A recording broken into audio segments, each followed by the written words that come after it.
maldito cabaret donde pasé los años de mi vida. Allí me enamoré, no sé cómo y por qué, de una perdida, la que me hizo sufrir, la que me hizo llorar día tras día, haciéndome creer que yo era su querer. ¡Qué hipocresía! Pero ¿qué puedo hacer si yo la quiero? Y la forma de amar es la que añoro, aunque cambie sus besos por dinero, no la puedo olvidar porque la adoro.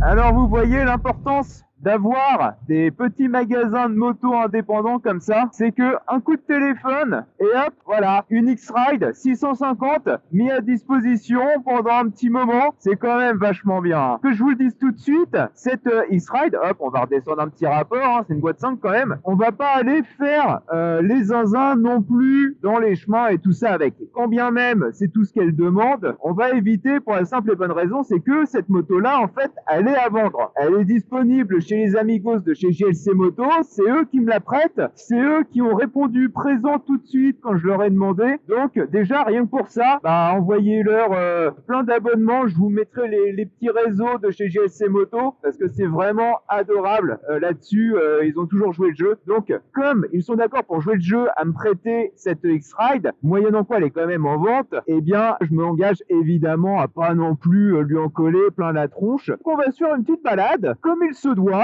à la Pablo Escobar, parce que cette moto-là, je ne vous cache pas que je vais me prendre un petit peu pour Pablo Escobar. Je vous mettrai une image tout de suite pour que vous puissiez comprendre pourquoi je vous dis ça. En tout cas, on se retrouve pour le nouvel essai pourri de cette Mash X-Ride 650. Vous me l'avez réclamé beaucoup en commentaire. Vous m'avez réclamé celle-là, puis aussi une 125. Alors, cette Mash X-Ride 650, c'est pas une nouveauté, on est d'accord. C'est une moto qui date de 2020, donc c'est une moto 2020-2021. Donc c'est une moto qui a déjà quand même quelques années. On va pas se le cacher, ça n'a pas été non plus le best-seller de l'année. Pourquoi? Bah déjà parce que, on va dire que la mode de ces petites rides, en fait, est passée. Si on avait été en 1980-90, oui, c'était vraiment la grande époque des XT, de tout ça. Et là, effectivement, ce genre de moto avait parfaitement sa place.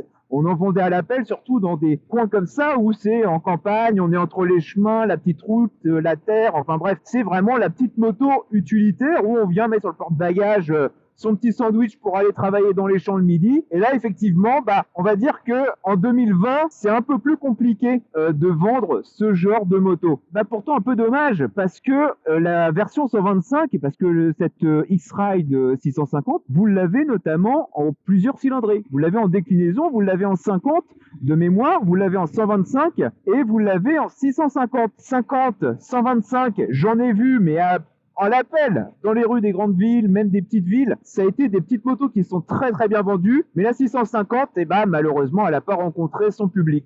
Maintenant, cette 650, on va se le dire, elle existe déjà depuis longtemps. Et quand je dis cette 650, c'est celle-là, avec ce cadre et ce moteur. C'est une moto que vous connaissez déjà, vous l'avez déjà vue, tout simplement parce que c'est un 650 Dominator. C'est une Honda Dominator, ni plus ni moins, qu'elle a été recyclée, et c'est ce que je vous avais déjà dit dans les vidéos précédentes, que les Chinois étaient très forts pour ça. On prend un modèle, on vient l'upgrader, et puis bah on lui fait une sorte de mise à jour. Et bah vous prenez un 650 Dominator, vous changez une fourche pour de l'inverser, vous mettez un bras oscillant moderne avec un nouvel mono-amortisseur, et bah vous avez exactement ça. Et je vous confirme que c'est un 650 Dominator pour la simple et bonne raison, c'est que ça vibre. C'est un monocylindre. La particularité, c'est qu'il a une double sortie d'échappement. Niveau motorisation, on est sur un 650 cm3. Moteur de la Dominator, bien évidemment, avec une puissance sous les 40 chevaux. On est à 37 et des bananes. Donc l'avantage, c'est que c'est du permis A2. Ce moteur-là, la particularité, contrairement au moteur de 2020, c'est qu'on a une boîte 5 rapports. Donc l'agrément de conduite du moteur, c'est rustique. C'est le Honda 650 Dominator de l'époque. Hein. Donc c'est-à-dire que là, quand vous êtes en sous-régime, ça tape tellement fort que vous pourriez percer du béton avec un bon forêt. Par contre, quand on prend des tours et qu'on est dans une bonne plage de régime, entre 3000 et 4000, mais plus vers 4000, les vibrations s'effacent. Et de toute façon, je dirais que c'est un peu comme en aviation, on n'est pas l'œil sur l'aiguille. De toute façon, quand on voit la tronche du compteur, pour regarder le compteur, à moins d'avoir une loupe, je vois pas trop comment on pourrait faire. Donc, vous conduisez ça tout simplement au feeling. Et l'avantage de conduire une moto au feeling, c'est que vous allez bien faire connaissance avec. Donc là, vous voyez, je sens que ça commence à taper parce que je suis en sous-régime. Je descends un rapport, je me fie aux vibrations dans ma poignée de gaz. Le bruit, c'est simple, il n'y en a pas, puisque de toute façon, c'est une moto Euro 5. Donc, le pot d'échappement, autant vous dire que c'est une paille. Hein, donc, c'est sûr que les performances vont s'en trouver un petit peu atténuées. Mais en attendant, ça fait pas de bruit. Bon, pour un monocylindre, je dirais, à la limite, dommage. On aurait bien aimé avoir quand même un petit peu de sonorité. Donc la conduite moteur, ça se fait vraiment au ressenti, aux vibrations dans la poignée des gaz, dans les cale-pieds et au niveau du réservoir. En termes de position et en termes de suspension, on est pas mal. Alors certes, ça reste un mono, donc il y a quand même des vibrations qui partent un petit peu partout dans le cadre, hein, ça c'est normal, hein, c'est les monos de l'époque, je dirais. C'est un peu bizarre de dire ça en 2025, mais c'est comme ça. Par contre, la selle, elle est confortable, et ça je pense que Mash doit mettre quand même un point d'honneur là-dessus, parce que toutes les motos Mash que j'ai essayées, la selle est vraiment confortable. Là, je suis assis calé sur le réservoir, j'ai pas mal aux fesses, on sent que je m'enfonce, donc il y a de l'épaisseur, il y a de la matière. Les cale-pieds sont assez larges. Vous avez des picots qui sont quand même assez gros, assez importants. Les poignets sont peut-être un petit peu durs, mais voilà, comme je vous avais déjà dit, gabarit en dessous d'1m70 et je suis assez vertical. Je dirais même, le guidon est un petit peu bas par rapport à moi. Donc quelqu'un qui va être peut-être un peu plus grand sera peut-être un peu plus penché en avant. Mais en tout cas, la position de conduite, elle est vraiment bonne. Sachant que cette moto-là, c'est la Mash X-Ride 650, c'est pas la Trail, puisque vous avez la version Trail avec des roues plus grandes. Vous avez notamment une roue 21 pouces devant et je crois 17 pouces derrière. Et là, c'est la version classique, chaussée enduro. Alors j'ai plus les tailles en tête, hein, je vous les mettrai en note, ce qui fait qu'on va avoir un centre de gravité un petit peu plus bas, ce qui est bien pour moi parce que au moins ça me permet d'avoir un pied par terre à l'arrêt, mais en même temps on sent que ça fait une moto quand même qui est un peu plus réactive qu'un trail classique. Mon trail qui est chaussé en 21 de mémoire, effectivement on sent que à emmener c'est quand même un peu plus pâteau. Là, on a un peu cette sensation trail, mais en même temps, on a la réactivité de ces petits trous, et c'est vraiment pas mal. Alors, niveau châssis, je trouve ça très intéressant, dans le sens où, comme je vous disais, cette moto-là, je me prends un peu pour Pablo Escobar, parce que je retrouve vraiment ce feeling des DR de l'époque. Alors, pour tous ceux qui ont à peu près mon âge aujourd'hui, c'est-à-dire une quarantaine d'années, cette moto va sûrement vous rappeler quelque chose, notamment votre jeunesse. Quand j'étais plus jeune, j'avais une copine, et cette copine, son frère, avait un 125 DR. Et le 125 DR, pour moi, à l'époque, qui roulait en scooter, c'était une chose incroyable. J'étais comme, waouh, une 125, mais trop de puissance, c'est incroyable. Et j'ai jamais pu l'essayer parce que j'étais trop petit. Et je pense même encore aujourd'hui, un 125 DR, ça marcherait pas. Mais en tout cas, quand lui, je le voyais partir avec la moto, en plus il roulait dans les chemins et tout, il partait, il avait sa moto, il partait, il revenait, elle était dans un état de saleté mais incroyable, et plus elle était sale, plus on n'en pouvait plus, on était épatés par tant de cochonneries parce qu'on se disait waouh, il a vécu la guerre. Et c'était vraiment cette période où on jugeait quelqu'un un peu à l'état de sa moto. Et aujourd'hui, je retrouve ça avec cette moto-là. Vous me filez une bécane comme ça, premier truc que je fais, je vais dans un champ et je me prends pour Steve McQueen ou Pablo Escobar. Hein. Vous me faites sauter des clôtures avec ça. Hein. Et aujourd'hui, ce moto est peut-être le symbole d'une époque un petit peu révolue, qui est bien dommage. C'est ce genre de motos qui ont marqué leur histoire. Et je me rappelle aussi qu'en 2020, on se serait battu pour avoir des 650 Dominator avec une fourche inversée, un mono-amortisseur qui vaut la peine, un super bras oscillant, des pneus enduro et tout ça. Malheureusement, elle est passée un petit peu trop tard. La gare a raté son train, mais c'est pas grave, parce que moi, cette moto, aujourd'hui, j'ai la chance de pouvoir rouler avec. J'ai la chance que les amigos de chez GLC Moto, ils me fassent confiance pour pas me vautrer avec, comme je peux faire Oh ouais, putain, oh, mais mettez-moi dans des cailloux avec cette moto-là. Oh, vas-y, moi je veux traverser le champ. Moi, alors là, c'est filez-moi un Xanax parce que sinon je vais traverser le champ avec la moto, hein. Oh putain, mais j'ai envie que de ça. Bon, allez, c'est le moment de faire la présentation. La voici, Mash X-Ride 650. Comme je vous ai dit, ce n'est pas la version trail. Vous avez deux versions. Là, on est sur la version super motard, entre guillemets. C'est pas du tout son appellation, c'est juste X-Ride 650. Mais vous avez la X-Ride Trail 650 avec une jante 21 pouces devant et 17 derrière.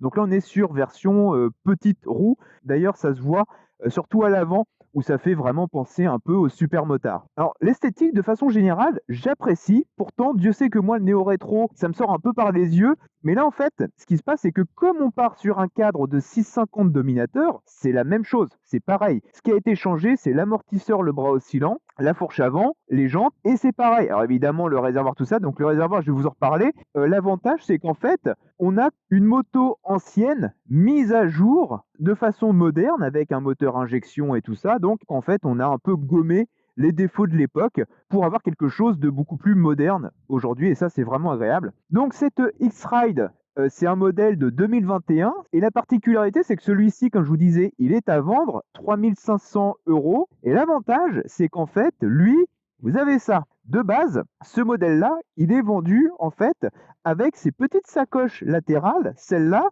et ce petit porte-paquet. Ça, c'est une option que vous n'avez pas d'origine, mais celle-là, elle est vendue avec. Et puis au moins, ça vous permet de vous mettre le petit sac à dos avec les petits sandwichs, le maillot de bain, voire même une planche de skate, et hop, roule, c'est parti. On retrouve l'ensemble cadre moteur de la Dominator, avec dessus le réservoir caractéristique des Mash, notamment 125, qu'on a l'habitude de croiser. Et derrière, on a cette selle un peu tracker, pas scrambler, tracker, parce que vous avez normalement ici les ronds pour mettre les numéros de course. Les dirt trackers qui tournaient sur les anneaux de vitesse en terre, et bah c'était ces espèces de carénage où vous avez une sorte de carénage profilé, une selle un peu longue où c'est une saucisse écrasée, avec juste ces ronds pour mettre les numéros dessus. L'arrière, rien de plus à dire. Alors le pot d'échappement, la particularité du Dominator pour ceux qui ne connaissent pas, on est sur un monocylindre mais avec une double sortie. Donc le pot d'échappement a deux sorties, on a le catalyseur, donc un 2 en 1, et on repart sur une double sortie derrière. On aime, on n'aime pas. Je trouve que le pot d'échappement est discret par son esthétisme où il est caché derrière, donc déjà au moins ça vient pas cramer les jambes parce que le Dominator de base c'est un grippin. Là l'avantage c'est au moins il est derrière, ça fait pas de bruit. Si vous voulez faire du bruit, vous pouvez. La ligne pour ce genre de moto vous en avez à gogo. Donc vous pouvez changer ça pour faire vraiment ce que vous voulez avec. Et puis bah, après vous pouvez retrouver vraiment le gros son du monocylindre. Je sais pas si c'est évident à l'image, mais le moteur est quand même gros. Par rapport au réservoir, on est sur un gros moteur, tout simplement parce que c'est refroidissement à air.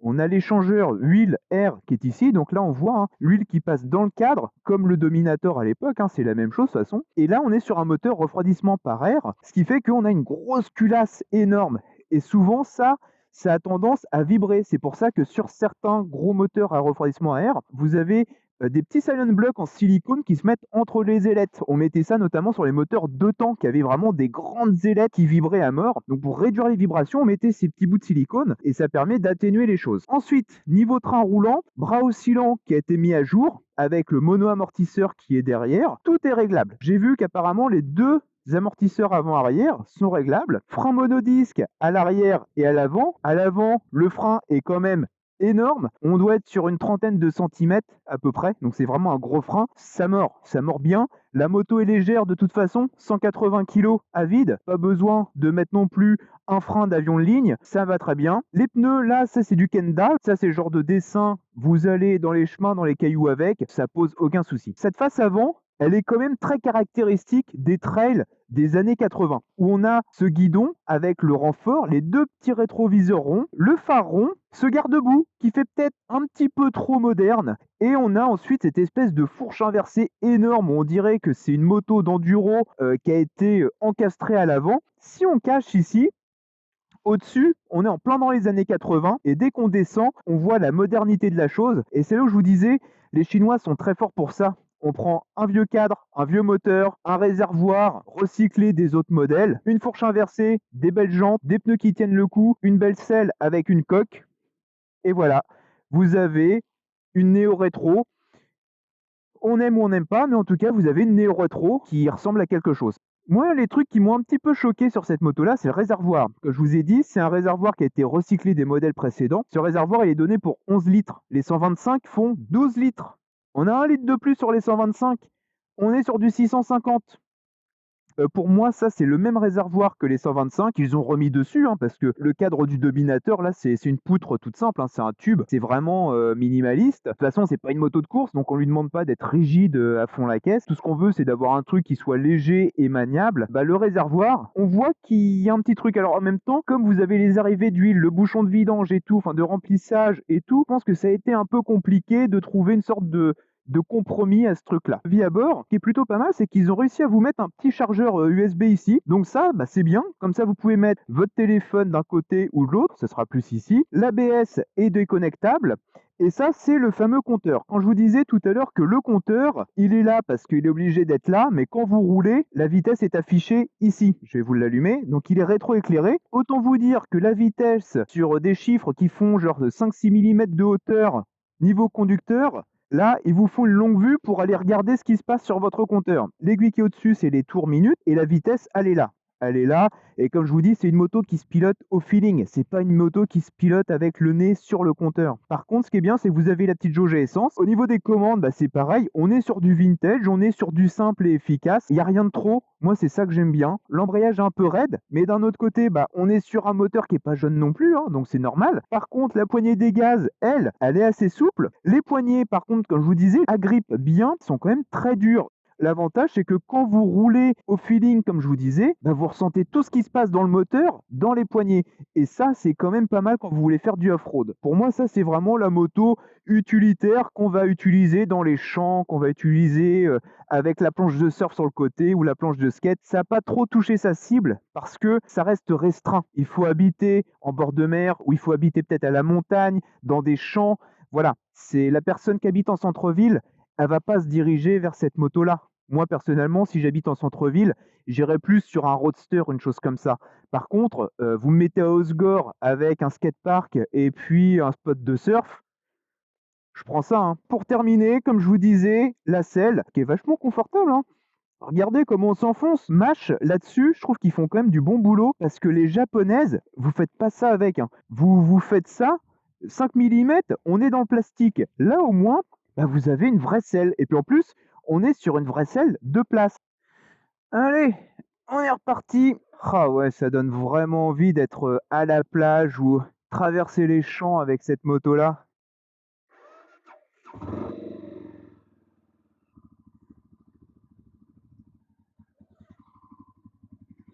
Je ne vais pas vous cacher qu'elle est quand même spéciale, dans le sens où on peut se dire c'est un 650, ça va arracher tout, ça va être l'enfer, au moindre coup de gaz, je vais me retourner.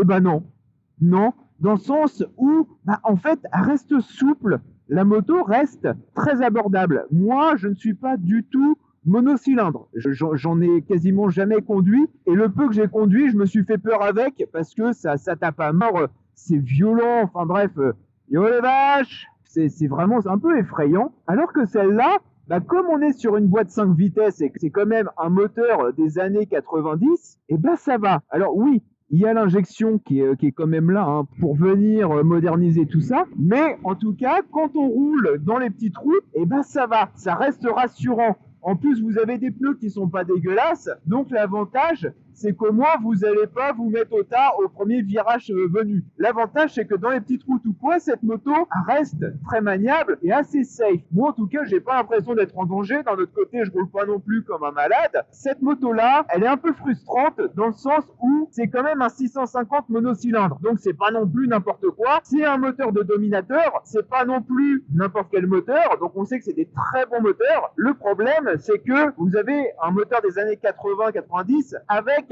des normes des années 2020. Résultat, il y a de la puissance qui se perd dans la route. Effectivement, on est à 37 chevaux. C'est pas non plus complètement dingue. À l'époque, le Dominator n'en sortait pas beaucoup plus, mais on sent que les normes ont un peu cassé le moteur. Pour un 6,5, normalement, ça devrait vous arracher le slip. Là, on a un moteur qui est quand même assez lisse, très souple, qui est quand même assez bizarre pour un mono. Un mono, d'habitude, on tourne la poignée, on est satellisé. Et ben là, on a un truc, non, qui est tranquille, qui est chill.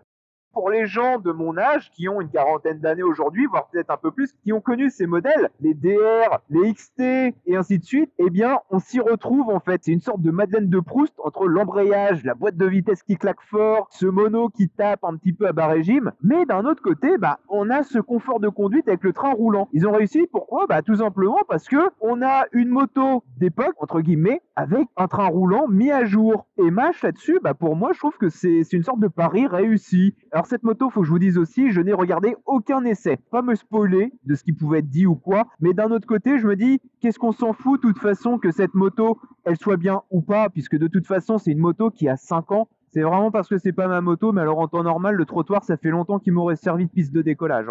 Si je l'essaye, c'est parce que vous me l'avez demandé. Pour moi, cette moto-là, c'est ma jeunesse revue au goût du jour. Plus sécuritaire, avec un ABS, avec une injection, avec un châssis suspendu beaucoup plus confortable, la possibilité de faire plus de routes, d'être moins fatigué, d'emporter peut-être plus de choses et surtout de me rappeler à quel point j'étais envieux de voir ces motos. C'est ce qui fait qu'aujourd'hui, on a des trails, les gros trails BMW et compagnie. Ça, c'est l'origine de ce que vous voyez sur les routes aujourd'hui. Quand vous reprenez par exemple la BMW, la R12 GS, c'est ça. On a 2 fois la cylindrée, oui, mais c'est le même design, c'est la même chose. Et pourquoi BMW a ressorti ça ? Parce que c'est notre Madeleine de Proust. Et à l'époque, on se disait, tiens, on va prendre une moto de cross, on va lui foutre un phare, une plaque d'immatriculation, et on va la mettre sur la route. Ce qui fait que ça a donné lieu aujourd'hui à tout ce qu'on connaît, avec les trails et tout ça. Tiens, ils sont en train de cambrioler l'église. Oh putain, les salauds. Et cette moto-là, en fait, c'est la grand-mère de tous les trails. Et c'est aussi pour ça que ça a raté sa cible, c'est tout simplement que les gens ne se retrouvaient pas là-dedans, parce que la majorité des gens qui ont connu ce genre de moto-là, aujourd'hui, ont mon âge, ou peut-être même plus vieux, et roulent sur des motos un peu plus, on va dire, sages, sur des motos plus standards, des motos plus faciles, ça va être de la routière, du roadster, des choses comme ça. Ça, c'est la moto qu'on prenait pour aller fumer des joints avec les amis la nuit en bord de plage. On la prenait, on démarrait au bout du chemin pour pas réveiller les parents parce qu'on était passé par la fenêtre de la chambre, et puis hop, on y allait. Et c'est ça, en fait, c'est ce que représente cette moto-là. Et je pense que Mach ont vu un petit bout de tout ça dans cette moto-là. Peut-être qu'ils pensaient que ça allait marcher, et voilà, ils se sont un peu pris une claque avec ça. En fait, pour moi, ces motos, maintenant, je les vois comme évolutives. C'est-à-dire que vous achetez ça dans un premier temps bridé, en tout cas avec les normes à la con et tout ça, vous vous faites la main, et une fois que vous voulez vous amuser, là, vous mettez une ligne d'échappement, vous enlevez le catalyseur, vous retouchez un petit peu l'injection et tout ce qui va avec, et puis vous retrouvez un vrai 650 des années 90. J'oublie que c'est pas la mienne en fait. C'est con, hein. C'est con, mais j'oublie que c'est pas ma bécane. Tellement la prise en main, c'est vraiment un vélo. On retrouve vraiment les sensations de l'époque. Par contre, les freins avant mordent. Ça, là-dessus, Mach, vraiment, c'est un très bon point parce que ils font vraiment des motos avec des très bons systèmes de freins. Et j'avoue que c'est quand même extrêmement rassurant de se dire qu'au moins, on n'a pas une passoire où on met un coup de levier et le truc, ça sert à rien et ça passe à travers. Là-dessus, c'est vrai que c'est vraiment extrêmement rassurant d'avoir ce genre de système de freinage efficace.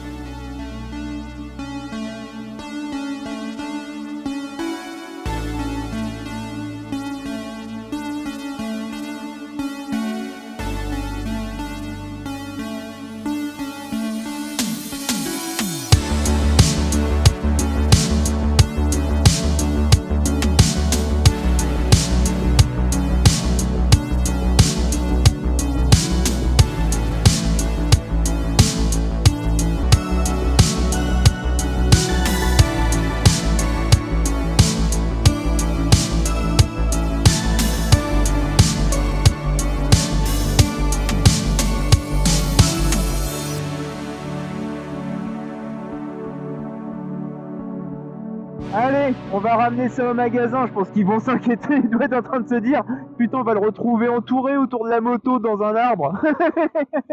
Non, non, c'est juste que je me suis trop marré avec cette bécane. Oh putain, c'est génial. Elle est géniale cette moto. Oh là là, ça me rappelle tellement de bons souvenirs. Ah mais c'est incroyable, c'est vraiment incroyable. C'est juste dommage qu'ils nous fassent chier avec leurs normes à la con, là, putain. Ça c'est chiant parce qu'on se retrouve avec un moteur qui pourrait tellement faire plus. Et puis bah là, bon, c'est dommage. Mais au moins c'est rassurant de se dire que c'est une petite moto qui est accessible parce que on peut travailler très facilement dessus. Vous avez vu, il n'y a pas de carénage, il y a rien, quasiment rien en plastique. Les plastiques c'est juste le truc sous la selle. Et ça s'arrête là. Et c'est aussi l'avantage. Les gens critiquent Mash, mais Mash, c'est des motos en acier, c'est pas des motos en plastique. Donc ça, vous l'oubliez, les gars. Vous oubliez souvent que c'est des motos qui sont encore de bonne facture. Alors que vous prenez maintenant la plupart des bécanes, réservoirs en plastique, tous les supports en plastique, phares en plastique, enfin bref, vous éternuez un peu trop fort, ça y est, il y a tout qui casse. Bah là, réservoir en acier, tout est en acier, c'est du costaud, la selle c'est une vraie selle, ok, le moteur, les normes, ça vous avez compris que ça me sort par les yeux. C'est dommage en fait que les gens soient passés à côté de ce genre de bécane, parce qu'il y a l'ADN des années 90, et à l'époque on faisait des motos pour que ça dure, on faisait des motos pour que ça roule dans l'eau salée pendant des années et des années. Aujourd'hui vous approchez un petit peu trop près des côtes avec votre moto, au bout de 24 heures vous avez un putain de tas de rouille, mais à un moment donné faut arrêter de croire que ce genre de bécane, vous allez rouler à 240 sur l'autoroute avec. C'est à un moment donné, faut arrêter avec ça. Faut arrêter de demander les puissances. Faut arrêter de demander le couple. À un moment donné, demandez plutôt ce qu'elle vous fait ressentir. Cette moto, c'est ça. Cette moto, c'est les chevaliers mécaniques des années 90. C'est le mec qui partait avec sa DR 125 et on savait pas avec combien de fractures il allait rentrer à la maison. C'est ça cette moto, c'est ce qu'elle inspire. Alors aujourd'hui évidemment c'est quand même un peu plus safe hein, parce que toute la partie train roulant, notamment les freins qui représentaient le danger principal à l'époque, bon aujourd'hui c'est beaucoup plus safe. Et je pense que c'est ça, c'est toutes ces personnes qui ont l'habitude de l'enduro, de ces trails un petit peu nus, naked, comme on appelait à l'époque, ces trucs un peu enduro mixte bâtard, cette moto, c'est ça, elle est faite pour ça. Qu'est-ce qu'on s'en fout que la vitesse, elle soit affichée sur un timbre-poste? De toute façon, elle est pas faite pour être regardée sur ce genre de moto. Bon, allez, fini la rigolade, on va déposer ça chez son propriétaire. Comme je vous dis, cette petite merveille, elle est à vendre chez JLC Moto, elle est à 3500 €, telle qu'elle est là, hein, avec les petites sacoches, machin et tout ça. N'hésitez pas, venez la voir, puis si c'est pas celle-là, venez faire un petit tour, parce qu'il y a tout un tas d'autres choses à voir aussi ici. C'est une fin de vidéo pour moi. Merci d'avoir été là jusqu'au bout. Écoutez, on se retrouvera pour un prochain essai pourri. En attendant, je vous laisse. Je vous fais des bisous. Et comme disait Valérie, Au revoir.